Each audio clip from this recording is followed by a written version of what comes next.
Hello, my loves, and welcome back to an episode of Embracing Power and Potential. And Happy New Year 2026 already. Honestly, time is, I know it sounds cliche, but time is honestly flying. It is going so fast. So that's why I want to base this episode around setting intentions for our year ahead. And I'm going to go through the difference between setting intentions and setting goals, how we can just take away that pressure. So, let's get into the episode. And better yet, let's have the best year yet. Welcome, listeners, to Embracing Power and Potential, your go-to podcast where we travel through the realms of personal growth, mindset mastery, and fear-conquering strategies to help achieve your greatest desires. I'm your host, Portia, and I'm thrilled to be your guide on this transformative experience. If you're ready to unleash your authentic power and elevate your life, you're in the right place. Join me and our special guests as we embark on conversations that will broaden your horizons and enrich your journey. So, sit back and immerse yourself in these unmatched discussions. It's time to expand your mind and your life.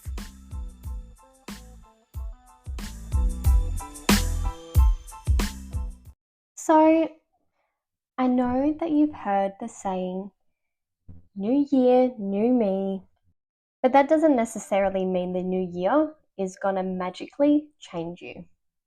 I think that's why January can feel a little heavy and maybe even a bit triggering and just overwhelming for a lot of people because everyone is setting, these rigid goals and all these resolutions and trying to make all these different outcomes for our year instead of setting intentions around how you want to feel, how you want to respond and be. Not these crazy outcomes or crazy habit changes that you think that can magically happen overnight. Because that's usually not the case. And I know this from my own experience. Not the year that's just gone, but the one beforehand, 2024, I had set so many different goals and all these health habits and trying to change my eating and all of these different things all in one day. And I pretty much didn't really do any of them. Well, definitely not at the start.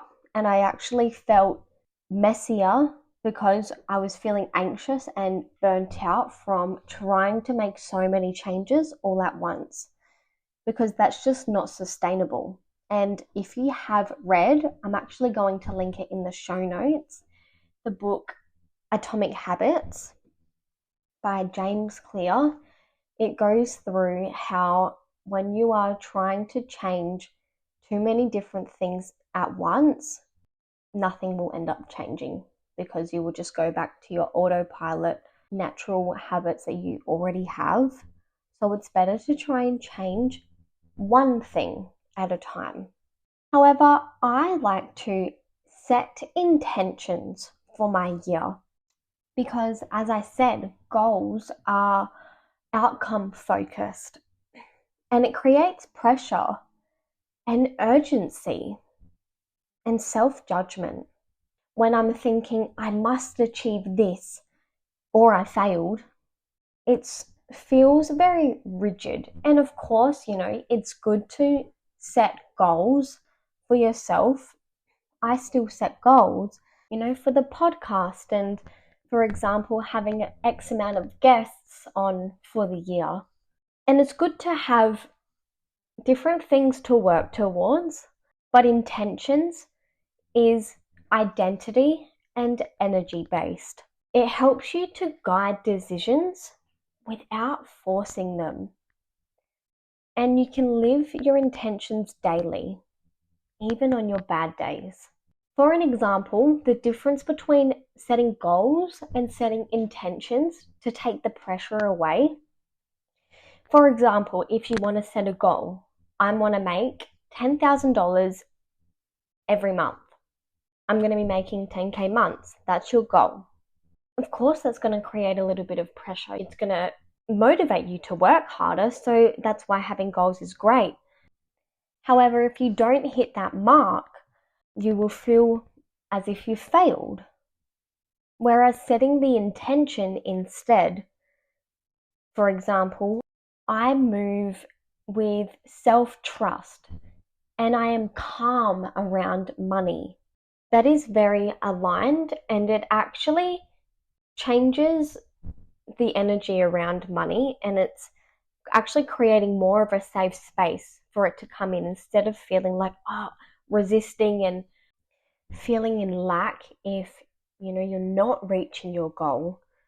So that's why setting intentions can take that weight off and create more space and flexibility for how you want to feel this year, whether it's with money or anything. But in saying that, I mean, if you're calling in 10K months and that is your goal, pop up, sis. I'm not saying do not create goals.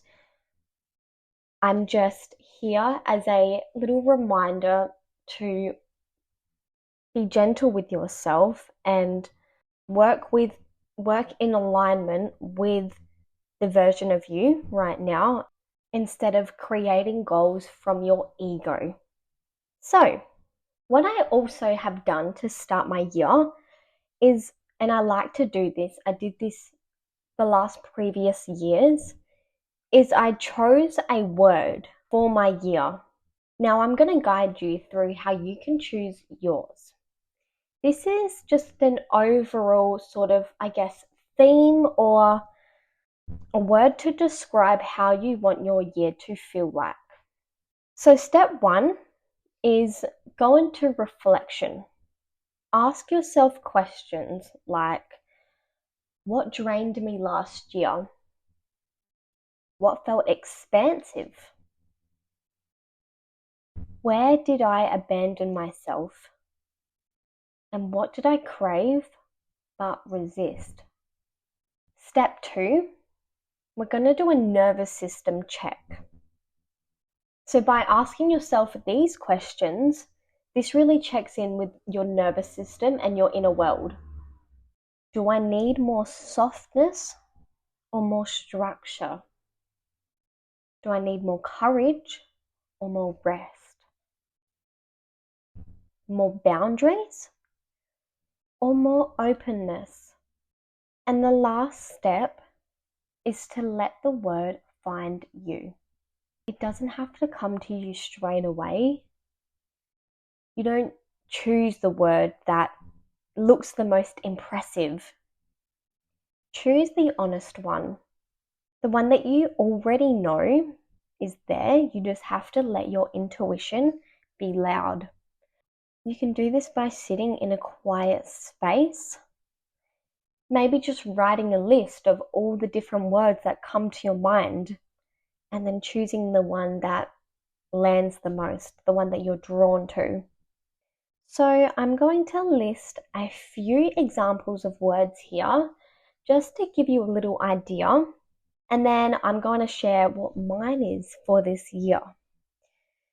So some examples are ease, devotion, expansion, grounded, courage, trust, simplicity, and embodiment. So there are a few examples. You can either write these ones down as well in your list and just sit with it. Even if it doesn't come to you today, it will. So my word of the year is meaningful. I want this year for myself to feel meaningful, and that is in everything, in my work, in the podcast and what I do online. With my family especially, and just really building some closer relationships with my mom and being really present in quality time with my grandparents and my dad and just the important people in my life, and just even the time that I have with myself, making every moment meaningful, whether that's just lighting a candle when I'm cooking or taking my friends and family out, just to celebrate themselves for their small wins, and myself included, celebrating myself and just creating a life that is meaningful in every way. So I encourage you to choose a word for your year. And remember, your word isn't something that you want to perform. It's something that you return to. It's probably more so a feeling. So I'm going to give you a few ways that you can check in with yourself and live out your word for your 2026. So what I'm going to do is a daily check-in question. So I encourage you to do the same. And a check-in question works because the brain actually responds better to questions than commands. And questions invite awareness with your inner self, not self-judgment. And it creates a space of little micro alignment throughout your year. So once a day, maybe in the morning or when you're feeling overwhelmed, ask yourself one simple question. So I've written some little examples with some of the words that I gave out before. So if your word is ease, what would ease look like in this moment? If it's courage, what's the bravest, most honest step that I can take right now? If your word is devotion, what would it look like to show up for myself here? Or trust, what am I being invited to trust instead of controlling? And remember, you don't need to answer these questions perfectly. It just keeps you gentle and embodied into your word that you've set for the year. And when you set a word of the year, it isn't just about what you add, it's about what you're no longer going to tolerate. Your word becomes a filter for all of the decisions that you make for your year. Your word gives you permission to say no to things that pull you out of alignment with that. For example, if your word is ease, saying no to rushing and urgency and over-explaining yourself, because that's not your vibe, that's not your intention for the year. And that's okay. If your word is simplicity, fewer commitments that you can have, this gives you, well, for me anyway, less mental clutter and just a permission to say no. And you can use it, simplicity is my word for the year. So I'm just not doing as much anymore. If your word is grounded, which isn't my word, but it does tie in with my theme of being meaningful, I'm going to be meaningful with my time. And that's the same with if your word was grounded, less screen time, more body-based choices. Or if your word or theme is self-respect, not engaging in any conversations with people that drain you. And it's just as simple as that. You can say, if it doesn't support my word, it doesn't get my energy, because that's what I'll be using this year. And having a word for the year helps you release behaviors that maybe you've been trying to inherit. And this is important because this is based around your nervous system. And it's crucial because most people try to add habits at the start of the year instead of releasing patterns. So that's why creating a word or a theme for your year usually highlights a default survival pattern. And you're not shaming this behavior, you're loosening your grip on it. For an example, if your word was ease, you're releasing overworking, you're releasing the pushing and proving. Your word will show you what you're ready to soften and let go of. Because change often comes from subtraction. When we eliminate things, that's when we create that change. So if your word is worthiness, releasing comparison, self-minimizing and overgiving, overextending yourself, because that's usually coming from low self-worth and validation. But anyway, I could make a whole new episode around that. As you know, I love talking about self-worth. But if your word is presence, for example, releasing multitasking, mental rehearsing, and being mentally elsewhere. That's something that I am definitely practicing this year. Remember that you're not banning these behaviors. You're not banning multitasking. You're just noticing when you don't need them anymore. If all that you do this year is ask one better question, set one kind of boundary for yourself, or release one old pattern, that is a powerful year. Be kind to yourself and celebrate yourself, even for the smallest wins, because they are the ones that create the biggest changes over time. So guys, just remember, it's 2026. Time always feels like it's going so fast already, so we don't need to rush. You're allowed to grow slowly on your own journey, and you're allowed to choose differently this year. Your word will meet you where you are.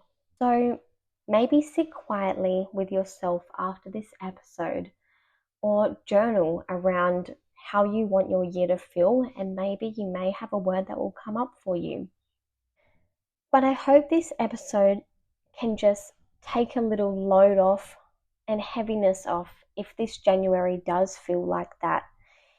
If it's triggered from any comparison with everyone's highlight reels and goals on social media, and your body hasn't caught up to the mental fresh start overnight. And many people were all feeling a little depleted from the year before. Remember, it is the year of the snake, and energetically the year doesn't start till March the 20th. So we still do have a couple of months of 225 energy to just sort of let go of and be gentle with. Because if things just happened straight overnight, the brain interprets, I must change, as a threat. So let's just ease into this year. Your nervous system doesn't know that it's January. It only knows whether you feel safe or feel rushed. So be gentle with yourself and set intentions rather than goals if that feels lighter for you. I love you so much, and I'm wishing you so much health, happiness, and success in 2026. Let's live our lives with meaning. I love you so much, and I'll speak to you in the next episode. Bye for now. Mwah.